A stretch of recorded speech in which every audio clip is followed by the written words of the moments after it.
Welcome आहे तुमचं माझ्या नवीन व्हिडिओमध्ये। तर चला बनवूया आज ब्रेड। तर इथे घेतले मी 1 कप दूध, त्यात टाकायचे 2 चम्मच साखर। साखर छान विरघळून घ्यायची आहे। नंतर त्यात टाकायचे 2 चम्मच ईस्ट आणि ईस्ट पण छान मिक्स करून झाकून ठेवायचे 10 मिनिटे। आणि 10 मिनिटानंतर दूध काही असं होईल। नंतर घेतलंय मी 3 कप मैदा आणि मैदा छान चाळून घेतला। त्याच्यानंतर टाकलाय अर्धा चम्मच मीठ।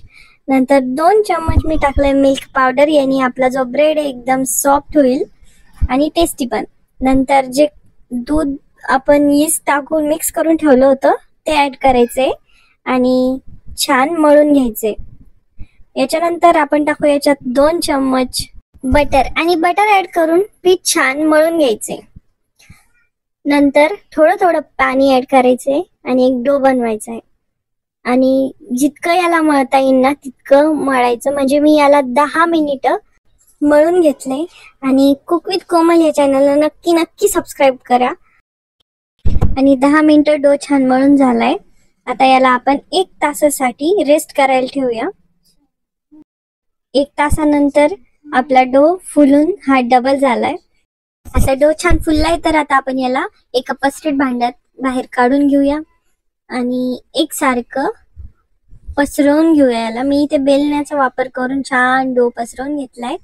आणि ज्या भांड्यात आपण ब्रेड बनवणार आहोत त्याचं मेजरमेंट घेऊनच डो छान पसरवून घ्यायचा। आता याला आपण रोल करणार आहोत तर रोल करताना आतमध्ये बंद करत जायचंय रोल, जेणेकरून ब्रेड जेव्हा बनेल तेव्हा त्यात एअर राहणार नाही।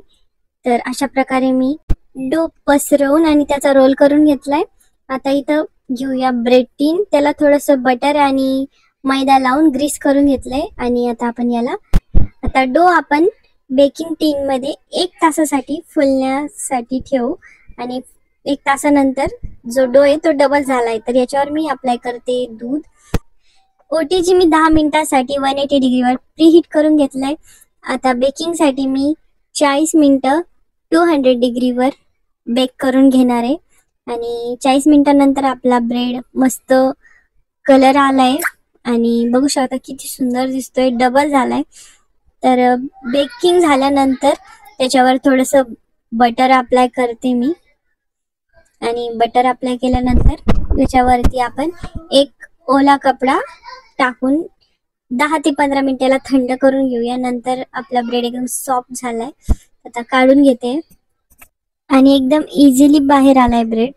आणि ब्रेडची रेसिपी तुम्हाला कशी वाटली, माझ्या रेसिपीज तुम्हाला बघायला आवडतील का हे कमेंट्स मध्ये नक्की सांगा। आणि चॅनलला सबस्क्राइब, लाईक अँड शेअर नक्की करा। And thanks for watching.